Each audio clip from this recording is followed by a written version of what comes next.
Juan Santa Coloma, ¿hace cuánto llegó a Estados Unidos? Voy a completar ya 19 años en mayo del 2019. ¿A qué lugar de Estados Unidos llegó? Inicialmente llegué a Miami, pero estuve solamente una semana allí. Después me moví a White Plains, New York, y allí estuve un mes. Y después de eso ya llegué aquí directamente a Chesterfield, A Chesterfield, Virginia. ¿De qué país? Colombia. ¿Qué lo motivó a emigrar de Colombia? Bueno, fue una situación muy personal. Para muchas personas es complicado cuando tú sabes que tu vida está en riesgo. Y pues eso fue lo que no me motivó, me obligó a salir de Colombia y venir a los Estados Unidos. La primera vez que llegué, cuando pasó eso, vine solo, sin familia. Mi idea era regresar a Colombia, esperando que la guerrilla de las FARC se olvidaran de mí, pero desafortunadamente pues ese no fue el caso. Cuando yo estaba aquí, miembros de este grupo terrorista empezaron a llamar a mi esposa y a decirle que ellos sabían que yo había salido del país, pero que también sabían que en algún momento yo tenía que regresar, que cuando yo regresara pues ellos me iban a matar. Entonces mi esposa estando en Colombia y yo aquí en los Estados Unidos tomamos la decisión de que lo mejor para toda la familia era que nos reuniéramos aquí y empezáramos una nueva vida en los Estados Unidos. ¿Y por qué la persecución? Eso fue algo bien paradójico, estar en el momento equivocado, en el sitio equivocado. Estaba con mi esposa en una finca de vacaciones, en un sitio cerca de Bogotá, la capital de Colombia, y en esa finca donde estábamos, pues era zona guerrillera.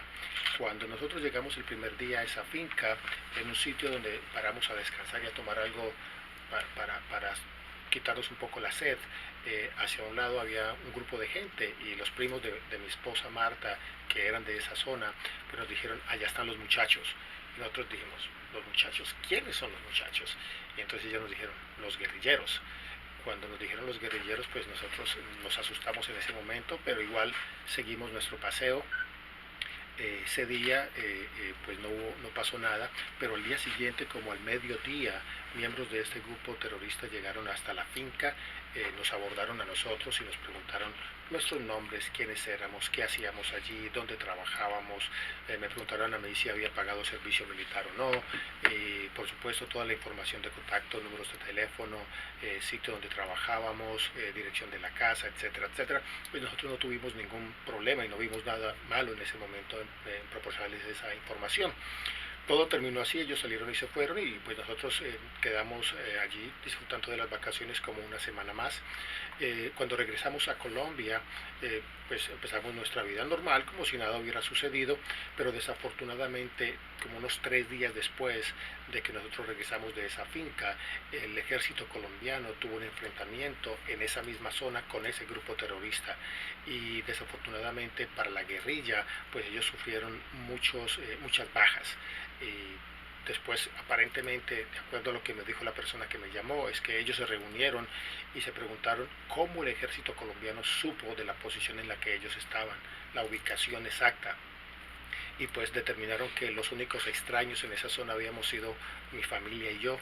Y pues dijeron, ellos son, como decimos en Colombia, los sapos. Ellos fueron quienes le contaron al ejército colombiano nuestra posición y el comandante, creo que el comandante Antonio, que manejaba esa zona, tomó la determinación y dio la orden de que me tenían que matar.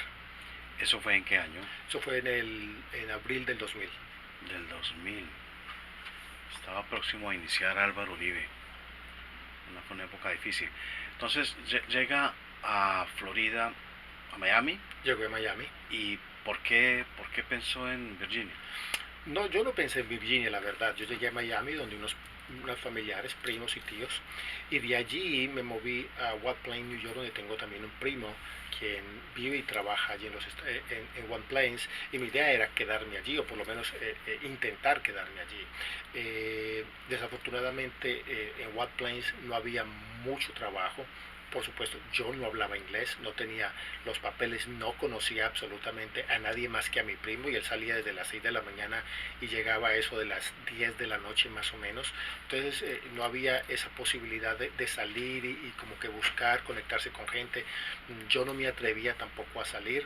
Entonces, estando allí, mis primos en Miami me dijeron que ellos conocían a alguien, agentes, a personas aquí en Virginia, me hicieron la conexión y cuando ya tomé la decisión de que mi familia se tenía que venir, fue que vine, miré el condado de Chesterfield, me gustó y tomé la decisión de quedarme aquí.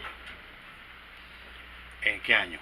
En el mismo 2000, 2000. apenas había pasado, yo llegué aquí a Virginia como en más o menos en junio del 2000. ¿Qué estaba pasando a nivel local en Virginia?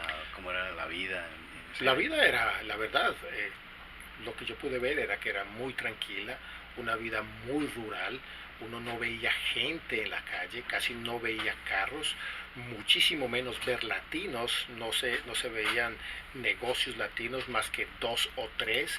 Uno recuerdo que eran la Jefferson Davis, que se llamaba en México Mini Market o algo así, y los dos tradicionales, el que queda en la Hall Street, que creo que es Happy Mart, y el otro es el Rincón Latino en la Iron Bridge. Eran los únicos dos negocios o los tres negocios latinos que prácticamente existían en toda la área, pero uno no veía ni latinos en la calle, uno no veía negocios, uno no veía nada de nombres en español. Era una vida muy tranquila y para nosotros, te cuento, era, por ejemplo, desde donde yo vivía hasta la Milotian, era casi un paseo de olla porque se hacía muy eterno, muy largo. Paseo de olla es un paseo que uno hace Sí, con sí, sí, es un paseo cuando uno va, por ejemplo, con la familia, se va para un río, entonces uno lleva la olla, lleva los plátanos, la papa, todos los ingredientes de lo que va a preparar y lo prepara exactamente allá donde se va a hacer el paseo. Bien. ¿En qué momento comienza Chester o Chesterfield Chesterfield. a, a poblarse de latinos? La verdad eso fue un proceso y un proceso muy rápido. Cuando yo llegué cuando yo llegué aquí a Chesterfield, de acuerdo a las estadísticas que después pude mirar, el condado de Chesterfield tenía más o menos unos 7.500 latinos de acuerdo al censo del año 2000. Y durante el año 2000 al 2010, la población latina dentro del condado de Chesterfield subió un 350%, lo que quiere decir que de 7.500 subimos casi a 23.000 latinos oficialmente viviendo en el condado de Chesterfield. Y eso fue un proceso que se dio muy rápido, eso fue casi como un abrir y cerrar de ojos. No puedo decirte yo a ti eso fue en tal año, pero sí fue en ese proceso de entre el 2000 y el 2010, donde el condado de Chesterfield tuvo un gran incremento de la población latina. ¿Alguna teoría de por qué? Sí, claro, hay varias teorías. Que tiene varios ingredientes. Uno es la calidad de vida. Para nadie es un secreto que el condado de Chesterfield es un sitio donde la gente vive bien, donde el sistema escolar es muy bueno, el nivel de vida es muy bajo, las tasas de criminalidad también son muy bajas. Y hay otro punto que es bien importante y es que a pesar de que es un condado pequeño dentro de un estado que no es muy grande, digámoslo, para una población inmigrante, se tienen buenos recursos para las comunidades inmigrantes. Yo personalmente empecé a ser uno de ellos cuando tuve la oportunidad, por ejemplo, de ir a Atlanta, cuando tuve la oportunidad de ir a Austin, Texas, y yo con la Cruz Roja a hacer algunos cursos, pero trabajaba para el condado, y yo contaba cuál era mi trabajo aquí en el condado. Personas de otros estados se sorprendían y decían, ¿cómo es posible que un condado tan pequeño, casi desconocido, en un estado donde no hay una gran población migrante o inmigrante, tenga un enlace latino para la comunidad latina? Cosas que otras ciudades y otros condados muchísimo más grandes a nivel nacional no tienen. Mencionaba que entró a trabajar al condado. ¿En qué parte? ¿En qué área? Eh, ¿Cómo? A ver, cuando llegamos a los Estados Unidos, pues obvio llegamos con la visa de turistas. Esas visas de turistas normalmente se vencen 6 meses después. Yo llegué, bueno, digo, yo llegué en mayo de 2000, quiere decir que para noviembre del 2000 mi visa ya, o mi permiso ya estaba vencido. pero seguí trabajando, seguí en los Estados Unidos como indocumentado, hasta que un amigo que vivía en Florida me dijo, Juan, ¿y usted qué va a hacer? No puede quedarse toda la vida como indocumentado. Entonces él me dijo, ¿por qué no aplica para asilo político? Su caso puede dar para asilo político. Y así fue como empezó la idea. Presenté los papeles, hice la historia, firmé, viajé a Miami, hice todo el proceso y afortunadamente para eso de junio del 2001 más o menos, a finales de junio del 2001, el asilo político fue otorgado y con ese beneficio tuvimos la oportunidad de venir aquí al Departamento de Servicios Sociales del Condado de Chesterfield y solicitar los beneficios que teníamos como asilados, es decir, las estampillas de comida, el seguro médico, llegar a ser solicitantes de un programa que se llama TANF, es decir, es una ayuda monetaria, pero también nos vinculamos o nos registramos en un programa de trabajo donde personas que trabajan en el Departamento de Servicios Sociales le ayudan a uno a buscar trabajo. Y para mi fortuna, e igual para mi esposa, pues encontramos un trabajador social que fue excelente, o es excelente y se convirtió en nuestro amigo después. Y él inicialmente le consiguió un trabajo a mi esposa en una escuela local, la escuela elemental de Shockley, en primaria. Ella empezó allí y como a los 2 meses yo empecé a trabajar para el Departamento de Asuntos Públicos, o digámoslo de otra forma, el Departamento de Prensa del condado. El director de este departamento le había dicho al trabajador social que él estaba buscando una persona que fuera bilingüe, pero que tuviera un estudio o antecedentes en periodismo. Y pues mi carrera, mi antecedentes es de periodismo, de mercadeo, de locución, y afortunadamente llegué en el momento indicado a ese punto donde lo estaban solicitando, con el agravante, digámoslo así, no a mi favor, de que yo no hablaba inglés. Entonces, todo esto que yo le estoy hablando, las conversaciones con el trabajador social, etcétera, eran con la ayuda de un intérprete. Finalmente el trabajador social me dijo, ¿existe esta posibilidad? ¿La quiere o no la quiere? Yo le dije, pues yo la quiero, pero yo no hablo inglés. Entonces a lo que él me dice, ¿pero quiere la entrevista o no la quiere? Es decisión suya. Yo le dije, no, yo la quiero. Y yo fui y memoricé lo que le iba a decir a quien después se convirtió en mi jefe.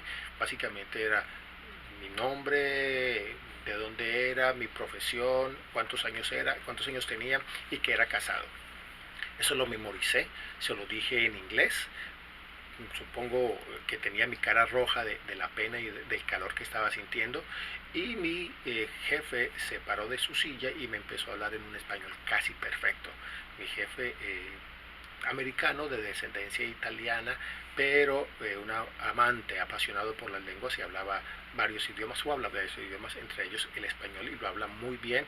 Entonces tuvimos, digamos, esa empatía, ese carisma de poder hablar un poco en español. Después de la charla, él me dijo, Juan, ¿quiere trabajar con nosotros?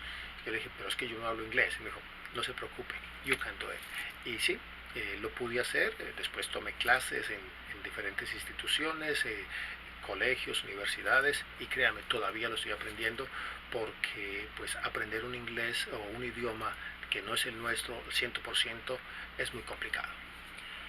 Usted es referente obligado de ayuda, de guía a todos los hispanos que llegan a Chesterfield. ¿Qué, ¿Cuál es la mayor problemática de la comunidad hispana aquí en este condado? Uf, hay varias cosas. Por supuesto, la parte o el estatus migratorio es una de las problemáticas más grandes que tiene no solamente la comunidad latina, sino muchas otras comunidades inmigrantes. Desafortunadamente, la falta de esos papelitos, como le llamamos nosotros, es algo que marca la vida de muchos inmigrantes. Pero también tenemos, por ejemplo, las barreras como el inglés, la carencia de un seguro de salud, la carencia de transporte público.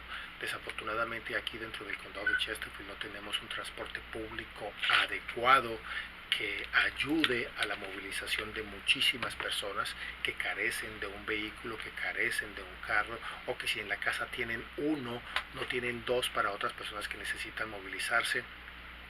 Hay muchos sitios donde las personas no tienen acceso a buenos parques, hay sitios donde no hay acceso a buenas vías, hay sitios donde, por ejemplo, casas móviles o lo que llamamos las trailas, que están en unas condiciones muy pésimas de muchísima pobreza y necesitan ser mejoradas estas instalaciones, necesitan proporcionárseles mejores servicios. Entonces la comunidad latina y la comunidad inmigrante en general dentro del condado de Chesterfield sufre de varias necesidades, pero creo que son las mismas necesidades que sufren la gran mayoría de los inmigrantes a nivel nacional.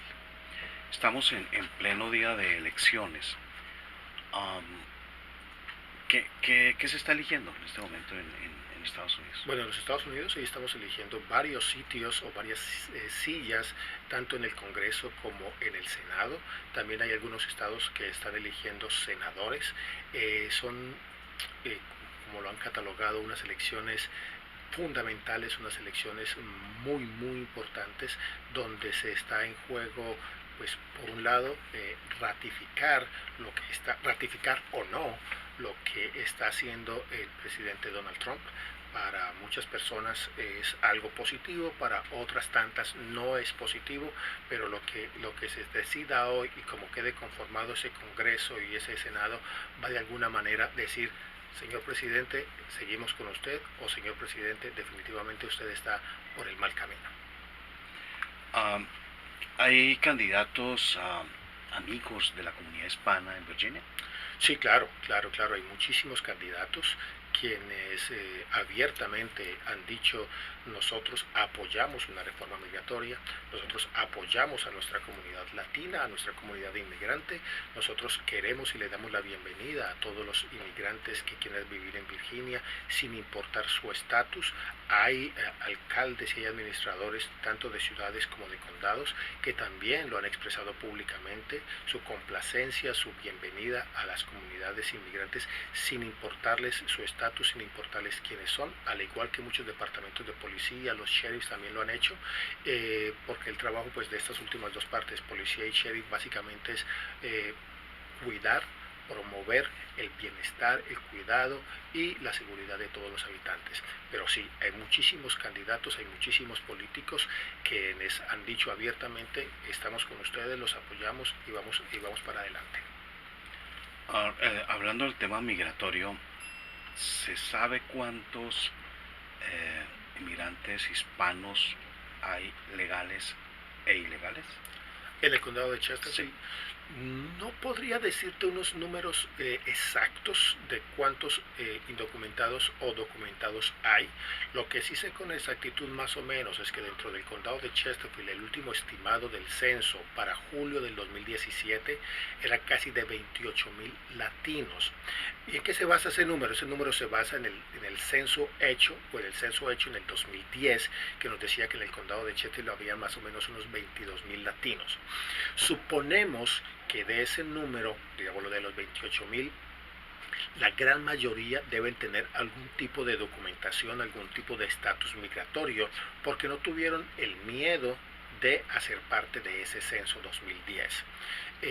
Pero por mi trabajo, porque estoy día a día en contacto con la comunidad, porque salgo y visito barrios, porque sé que hay gente afuera, creemos que la población total del condado de Chesterfield, hablando de la población latina, contando aquellos que participan en el censo y aquellos que no participan en el censo, estamos hablando cerca de 50,000 latinos en el condado de Chesterfield. ¿Aspiraciones políticas, Juan? Me gusta la política, no voy a decir lo que no, pero no tengo aspiraciones políticas. Me lo han dicho varias veces, varias personas, que por qué no me lanzo, por qué no me candidatizo para algún cargo público, pero la verdad no me gustaría lanzarme por el hecho de que sé que la política no es limpia, la política es un poco sucia, corrupta, y para llegar alto tendría que hacer cosas que no estoy de acuerdo, entonces mejor me quedo donde estoy. ¿Alguna recomendación para los nuevos inmigrantes? Una pregunta, por qué cuando yo digo legales e ilegales, usted dice documentados e indocumentados? Ok, primero porque el término, digámoslo así, más respetuoso es documentados o indocumentados.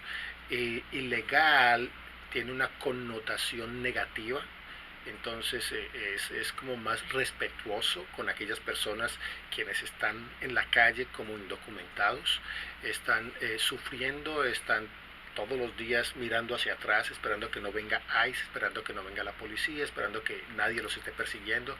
Eso por un lado. Por otro lado, porque cuando hablamos de algo ilegal, es algo que es como criminal, que va en contra de la ley. Y vale la pena destacar que las leyes migratorias o el estar aquí indocumentado no es un crimen, sino es un hecho civil que se debe tratar como tal.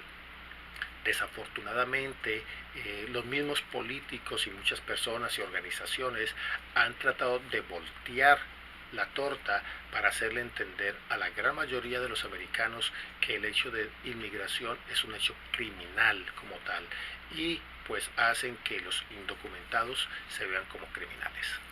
Gracias.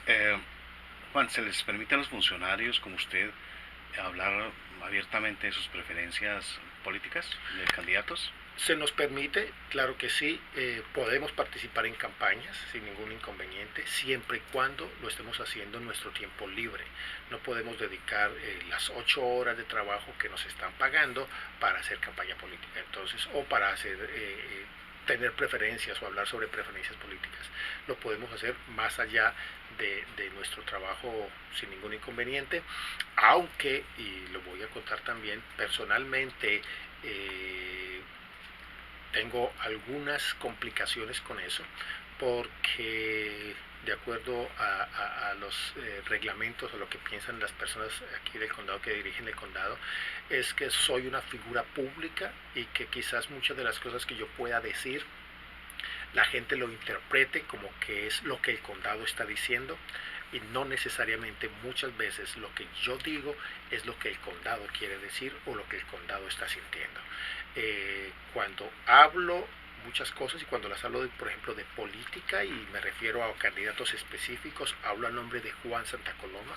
Cuando hablo en general es porque estoy hablando a nombre del condado, porque como funcionario público, vuelvo y digo, mientras esté laborando no puedo tener ninguna preferencia política.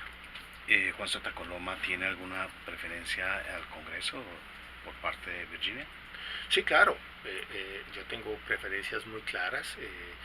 Puedo decirte que yo no estoy con aquellas personas quienes dividen el país, yo no estoy aquí con aquellas personas que utilizan sentimientos humanos o factores humanos como las caravanas o las personas que les están sufriendo para hacer campaña de una manera negativa.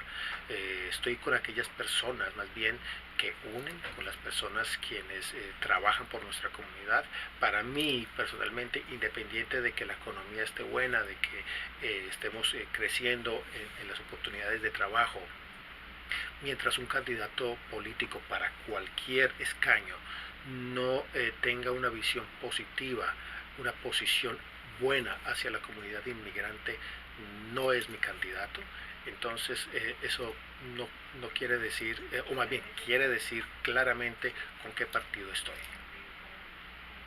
¿Y cuál es el candidato que está a favor de la comunidad hispana? No, si estamos hablando de Virginia, estamos hablando definitivamente del candidato Timothy Kane y de Abigail. ¿Son demócratas? Los dos son demócratas, claro. Sí, qué lástima. Bueno, pues que no haya ningún republicano que apoye a la comunidad latina. Normalmente lo que sucede es que los partidos tienen reglas a nivel nacional. Entonces, si tú eres un republicano y estás en el partido y estás representando ese partido, normalmente tienes que seguir los parámetros que ese partido sigue, al igual que si es el partido demócrata. Si tú eres un demócrata y quieres aspirar a una de las diferentes posiciones de elección pública representando ese partido, tienes casi por obligación también que alinearte con esas reglas específicas que ellos manejan. ¿Qué porcentaje, una de las preguntas finales, qué porcentaje hay de demócratas y republicanos en Virginia? Yo no sabría decirte porcentajes exactos, pero lo que yo sí te puedo decir es que normalmente en las últimas elecciones Virginia ha sido más demócrata que republicana, y hemos elegido inclusive la reelección del presidente Barack Obama y la elección del presidente Trump. Virginia fue un estado crucial para los demócratas, ganaron los demócratas, y muchos de los puntos específicos a donde se miraron en ese entonces fue Virginia, porque podía haber sido, porque era uno de los estados decisorios o que tenía la decisión para poder montar o no montar un presidente. Y me preguntabas también hace un rato acerca de cuáles serían algunos consejos para los latinos o para la comunidad inmigrante. Hay varios consejos. Uno de ellos sería que por favor no se dejen creer de rumores. Verifiquen las cosas que ustedes necesitan. ¿A qué me refiero con esto? Afuera hay mucha gente con intereses personales y no les interesa lo que ustedes realmente necesiten. Entonces, cuando ustedes necesiten algo, cuando ustedes estén sufriendo de algo, tengan una preocupación de algo, simplemente busquen una persona quien conozca, una persona que sepa de lo que ustedes necesitan, una persona que realmente esté involucrada en eso, no necesariamente a su vecino o al amigo del amigo, porque a veces lo que esas personas quieren es su dinero o aprovecharse de usted o simplemente crearle algo de pánico, algo de miedo, que no es la realidad de muchas ocasiones. Yo estoy aquí para cualquier persona que se quiera comunicar conmigo sobre cualquier tema. Y cuando digo cualquier tema, me hablo desde lo más sencillo hasta cosas supremamente complicadas. Normalmente tengo una respuesta, tengo una solución. Y si no tengo la solución yo aquí dentro de los recursos del condado, con toda seguridad les voy a buscar una solución, una respuesta con otros recursos en cualquier otra parte del estado de Virginia y si es posible en la gran mayoría de los casos con alguien que hable su propio idioma, el español o cualquier otro idioma. Muchísimas gracias, Juan, por su tiempo. Siempre con gusto y por aquí hay las puertas abiertas.